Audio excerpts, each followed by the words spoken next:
All right, family. The president of Burkina Faso came up with something that a lot of people found very, very not okay. Yeah, a lot of people, especially people who are, people don't joke with religion. Yeah, to some people, when it comes to religion, even if in the name of religion things are spoiling, they hate the idea of trying to control religion, either be it Muslim, Islamic religion, or Christianity. Especially the Christians. Hey, Antichrist! Hey, Antichrist! Hey, this is Antichrist! Yeah.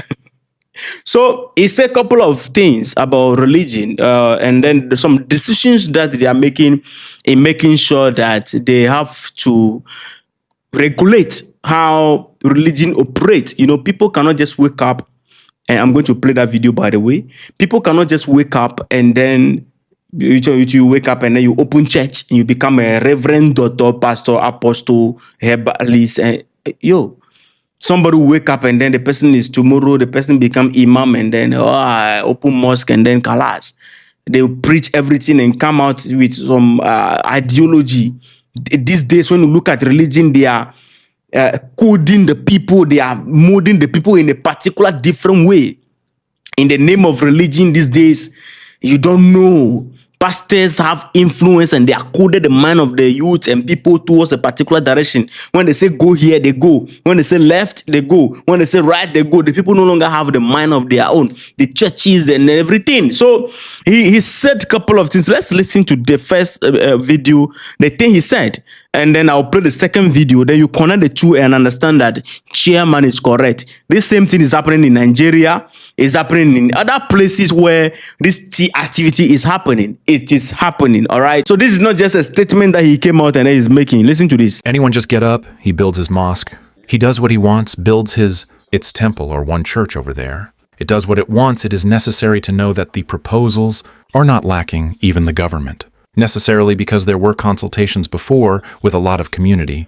It's a law that it takes more than a year of consultation with the communities, and therefore there are certain number of reforms in there, but especially of organization. And I think that this is a law that protects more. Religious in the sense that you see, imagine anyone getting up today. He proclaims himself a religious leader. He preaches as he wants. What he wants, he can develop by himself an ideology, and he is not under anyone's control. This law makes it possible to organize. Someone, for example, can't get up and give himself titles and start preaching what he wants. If, for example, you must be an imam or be a religious leader who has to preach or something. In the law, it is provided that you must be given a particular certification. You must receive a certificate that authenticates that you have the ability to do what you want to do, and it gives weight to religious leaders. Instead of being a mess and total disorderliness, someone stands up, he builds his mosque. He does what he wants, builds his temple or church there. He does what he wants. So we tried to regulate somewhere. Basically, this will give weight to the religious, allows them to organize each one in its own line, how religion should happen. Yeah, this is clean right here. That's the first video right there.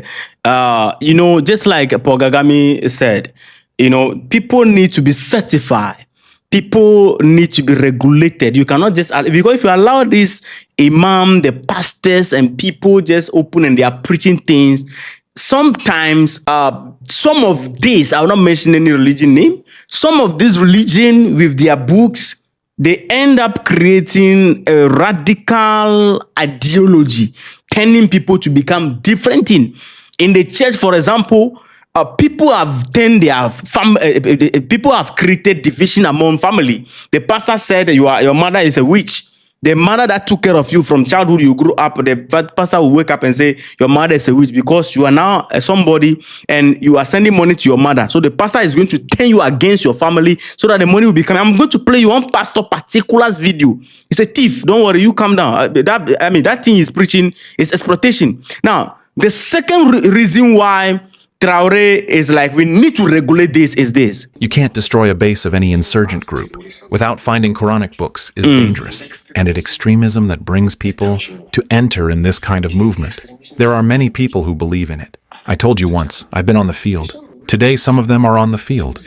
What is reality? You can't destroy a base of these insurgent group without finding Quranic books.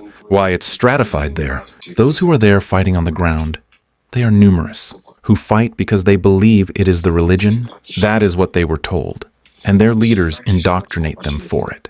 The imams come from everywhere, preach them in the bush there, to indoctrinate them in the sense of religion, and make it clear that others are miscreants and must be eliminated. And that's it. They have these books in the stock market they read, that others are miscreants and must be eliminated. Because even in our cities, it's not uncommon to meet people who think if that you are not a believer, you are a miscreant and despises you so much, they even wants to kill you. And it says to himself in his head that if it kills you, even he goes to heaven, people like that. They are ready to take up arms. To eliminate so-called disbelievers, he was indoctrinated. So it's the opposite work we have to do. But their leaders know what they are doing, and they are well laid, well done very often. Even they are people who do everything that is contrary to what religion even says. You will find them in terms of adulteries. They are the champions when it comes to drug alcohol. They are the champions, but their work is political. They know what they are doing, because they are held by the imperialists to destroy our nations, and they are well divided.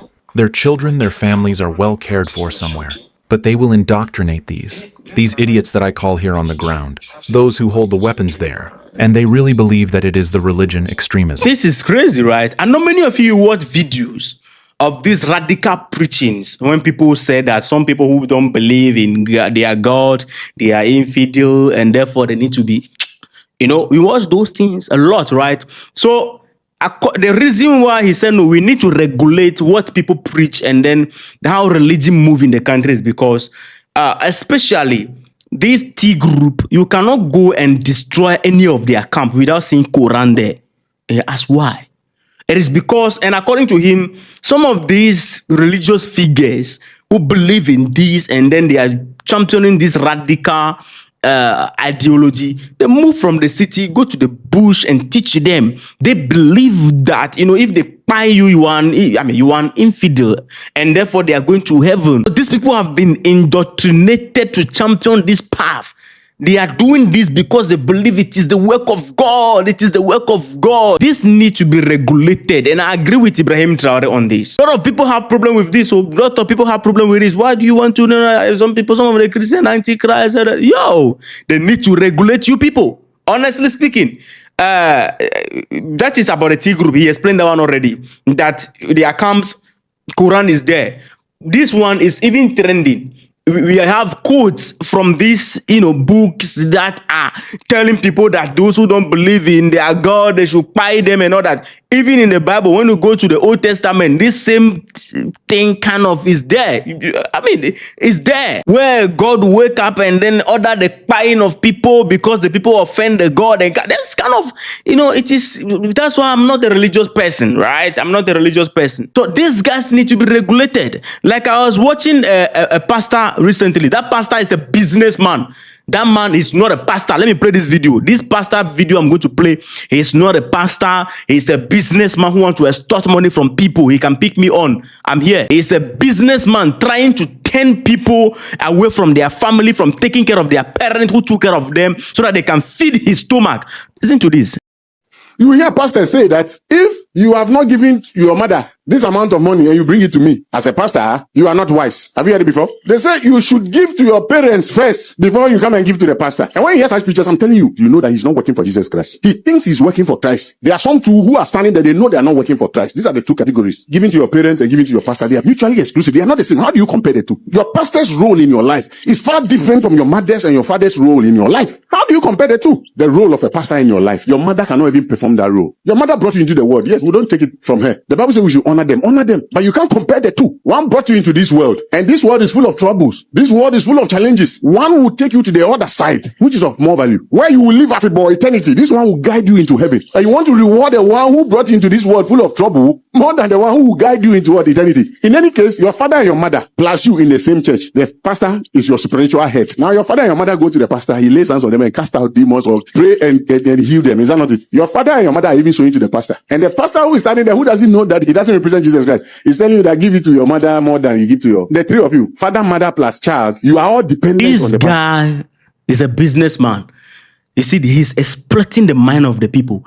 Some of them who have this, they are fake prophet. They will tell you that your parents are evil. Your mother is a witch. Your father is this. Your father is doing something against you. Then they turn people against their parent so that they will be taking money from them. This is what they are doing. How can you preach this nonsense in church? When the parents are paying the school fees of the children, you are nowhere to be found. When the children poo on them from childhood and then they are cleaning it, you were nowhere to be found. When the woman went and then disgraced herself before her colleague that she's bringing the child to this world, carrying the child for 9 months and going through pain, you were nowhere to be found. After giving birth to the child, taking care of the child, till the child will grow up, all the toil of the parents till the child grew up, they have already taught the children what is good and bad. This is not the time. It is not you, or you are not the one coming to teach us what is good or bad. You are telling them that they need to honor you more than their parent. Are you serious right now? And you know what? We have people there who are clapping. Religion needs to be regulated. People like this, they should be classified as thieves. Emotional thieves. Those who cannot preach this, they will tell you that your parents are evil. Your parents, they are traditionalists and therefore don't take care of them. Some of you, you are working in the city. You can't go back to the village and give money to your people, your grandmothers and your grandparents. You can't do it because your pastor say when you go there, they are going to kill you. That place is they are evil. So when you, at the end of the month, 10% to the pastor. Some of you, your first, how do you call it, salary, you send it straight to your pastor. Your parents are hungry. Shame on those of you who do that. This is why I agree with Captain Ibrahim Traoré. Religion needs to be controlled. Some other cases also, some people will wake up and say, and God give us this land, we are going to take it, and then therefore they are going to buy everybody on the land and take it. Religion has become something, it needs to be controlled. I agree with Ibrahim Traoré. The pastors now have become political too. Last time in Nigeria, I watched a video where in the church, they are giving, how do you call it? Tinubu party branded, is it blender? Yeah, blender, some gadget. And then, you know, the church is now become a political hub because they know that people listen to their pastors. So the politicians buy the pastors to champion agenda. So the president of Burkina Faso said they are not going to allow this to continue. Nobody can just wake up and then you open church. These days, the youth, people are escaping farming because of the fact that they don't want to farm. They are becoming pastors. Every corner, there are churches over there. There are mosques everywhere. Everywhere. I mean, really, people, so they need to control it. There's nothing wrong when you go to church. There's nothing wrong when you go to mosque and go and pray to your God. There's nothing wrong when you go to church and pray to your God. There's nothing wrong when you honor your pastor because you feel your pastor is doing something good. There's nothing wrong when you feel like, supporting your imam in whatever way. There's nothing wrong with it. But when it becomes exploitative, that is what the problem is. When it becomes a tool to champion a particular agenda that does not align with the ideology of the government, that is what the problem is. To me, I agree with the president. They need to regulate this. Rwanda, for example, Paul Kagame decided and then he's regulating it. It needs to be regulated. We can't allow it to keep going like this. See you in the next episode. Respect.